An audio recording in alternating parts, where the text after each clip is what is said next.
Hello, hello, hello, Rookie Van Expediting followers. My 5 followers, hello. And anyone else who happens to see these, trying to get into van expediting and finding out what it's all about, with a whole bunch of live updates. Well, here we go. So what's today's live update? Got some things to tell you, and the title of this update is called A Little Whining Will Go a Long Way, and I'll tell you about that right now. So, the first thing we got is our load is, we were dispatched within a day. In half a mile, turn left onto US 30 East. Sorry about that. Within a day out of Spirit Lake, Iowa. Cute little town. Didn't mind hanging out there. I'll tell you what I liked about it. It was real neat and clean, and not a whole, it's like a resort area, so this time of year, not a whole lot of people around. Turn left around. onto US 30 East. So a nice Walmart. And everything. So we got dispatched out of there, and we're about to go to, we got a really long load here, which is really good. We're going from, we had to move over to Ames, Iowa, which was just 120 something miles, or no, 170 miles away. And we got to go to Quebec, into St. Pie, Quebec. So that's a 1,200 mile drive. With just over 24 hours. It's an 18-hour drive with just over 24 hours to complete it, so gives me a little time to sleep, so that's pretty good. And now I'm trying to get across a parkway type of deal. Where I'm from, there's a parkway. Where you're from, there may not be the parkway that that I'm talking about here. It's where it's a divided highway where looks to be about 60 or 70 in each direction, and I got to get across it here, and so my left is clear, and I'm going to hang out in the middle there, provided this guy goes. All right. I can hang out in the middle here and wait for this left lane guy to get going. Oh, he's turning, so I'm out of here. Continue on US 30 East for 91 miles. All right. I am loaded with 2,000 pounds 2,700 pounds of agrochemical. So, that being said,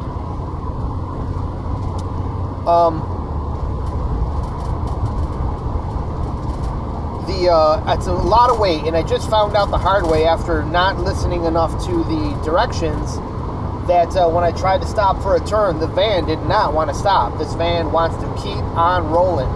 If I get any, it's good that it gets a lot of weight over the rear tires for traction, but if we get a lot of momentum and we get into a slide, we're going to be going a long way. So we really got to be careful with this load. And what I mean by sliding is that overnight here down in Iowa, there was actually we're in northern Iowa, maybe mid-central Iowa right now. There was quite a bit of snow, enough to make the roads a little iffy. Overnight. Now they're just melted. It's only 14 degrees outside, so they could freeze up, but they look well salted, so far so good. But anywhere up ahead we could get into snow, and we can find some treacherous driving. So we've got that issue at hand, the issue of bad roads. Whining.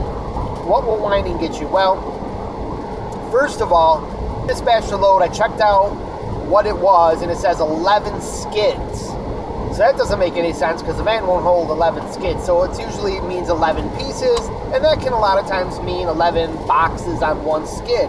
So I was hoping for the best. And a peek in the area there showed that they did a lot with tiny boxes. So looked to me like I was going to get a skid of 11 boxes. However, you never know what it's going to be. When I got the information, or when the guy opened the door, he says, "Are you aware that this is 3 skids?"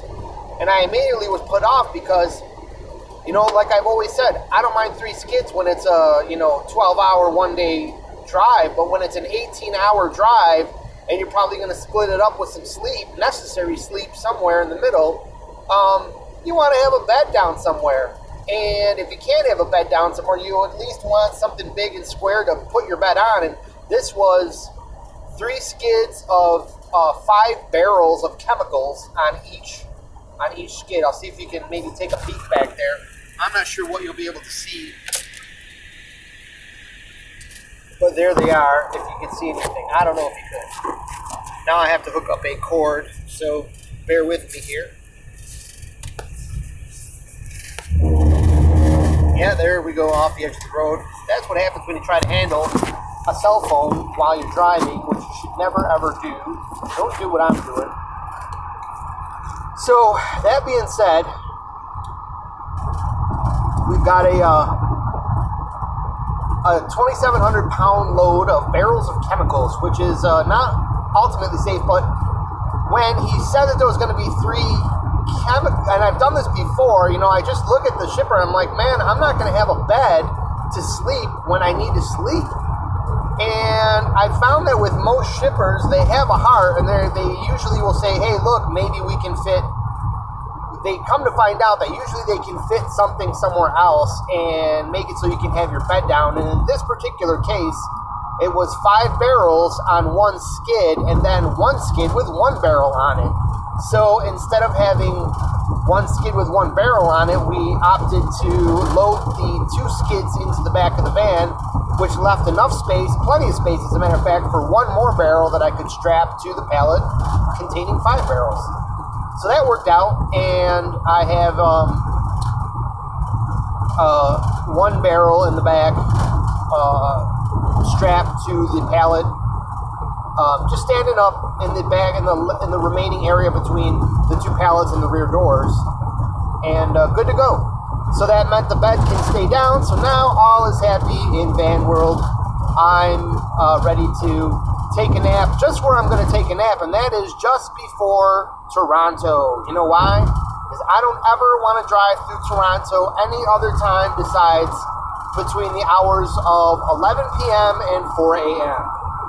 That and 1 a.m. to 2 p.m. seems to be the sweet spot to find no traffic and steady straight through travel through Toronto. Any other time and you have constant backups, and the Toronto drivers just don't seem to be forgiving in the way that you get these tiny little four-wheelers that keep on just accelerating hard and braking hard when there's no need to, when traffic just is moving at 4 or 5 steady miles per hour. So that being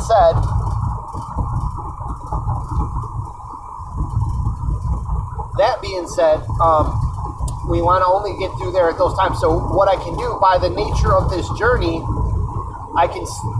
it's going to be, I'm probably going to arrive before, to Toronto just around 10 o'clock or 11 o'clock. So if I get there around 9, I can get around 2 or 3 hours sleep, wake up and get across Toronto, then maybe get a couple hours of sleep and head on my way and be done with the journey. That means traveling all day. Here's another little bit about the trip. It's kind of interesting that if we cross at the Ambassador Bridge from where I was, it was showing exactly 608 miles to the bridge and from the bridge to the destination, another exact 608 miles. So 9 hours and 55 minutes to the bridge. So 10 hours to the bridge, 10 hours to the destination. So about 20 hours of driving. They've given me 26 hours for travel, so I've got about 6 hours for sleep. Well, take away about 2 hours worth of fuel stoppage, and because each stop it takes about 20 minutes if you want to get a coffee, take a leak. So 2 hours in stops, and then probably another 2 hours, maybe could be as much as 2 hours at the border, but if we get there at the right time, it shouldn't be too bad. So if it's only a few hours at the border, then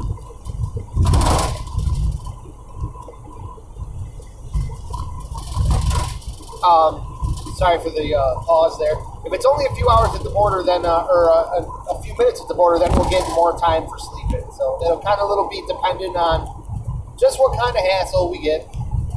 Going into Canada is usually less of a hassle, I believe, and getting into the United States is definitely always more of a hassle. United States being what it is a little more protective little bit more border paranoid, I think. But maybe for good reason, we don't know. We're not going to go there. So the thing is, or the final thing is, that's if we cross at the Ambassador Bridge. The other option, but it is a little bit longer in travel, if we could skip Toronto altogether and just travel underneath the lakes, underneath Lake Erie, underneath Lake Ontario, crossing on Route 90 and crossing into Canada at the Alexandria Bay border. I would ask dispatch what they would want me to do, because I've been waiting to cross by Rochester, New York, so I can go pick up my 2 Hot Logic Minis that are sitting at the post office waiting for me. And if I don't go and get them, I'm afraid they'll get sent back or stolen or what they'll disappear. So I really want them. And it's been a few weeks now, so I really got to get there and get them. But the problem is, from where we are now, I can't reach Rochester, New York until 9 at night. So the post office will be closed, and if I waited until morning, even if I got in and out at 7 a.m., that wouldn't leave me enough for another 5 hours to get to Canada. I'd be late for the delivery, which is due by 10 a.m. So we're thinking that after we drop off, we might ask to leave Quebec and just head over into Rochester, New York. I'll just eat the tank of gas there, tank and a half of gas, probably around, that's Canadian. I'll have to fuel up with Canada gas. So unless I could probably make it back to the States and use about probably $35 in gas. That might not be a bad deal. And then maybe we can get a better load out of New York State. We don't know. So we're going to have to ask dispatch about that. That's probably what we're going to do, though, is cross at Ambassador, which is shorter drive time to the destination anyway. So that's what I think we're doing. I'll give you an update from there. Let me let you guys go. 12 minutes into the video here. We want to keep it short if we can, under 15 minutes. So seems to be my latest trend here. Make them under 15 minutes. So I'll give you an update a little later on down the road. We're just getting started. We've at this time, we've got all our pilot Flying J's mapped out. So it's basically, I'm going to try this stop just basically, instead of thinking ahead to this faraway destination and being bored, I'm just going to hop from Flying J to Flying J and, do a few audio things like audiobooks or YouTube on the way, where I listen to YouTube. I don't watch YouTube, obviously. And I think that trip will go by nice and quick. And looks like the road's smoothed out a bit. These Iowa roads can be pretty choppy. Not bad like Michigan roads, but they got them weirdly choppy here. I don't know if you heard that earlier. So anyways, have a great day. We'll update you later on down the road here, and probably not once we get to Canada. Talk to you soon.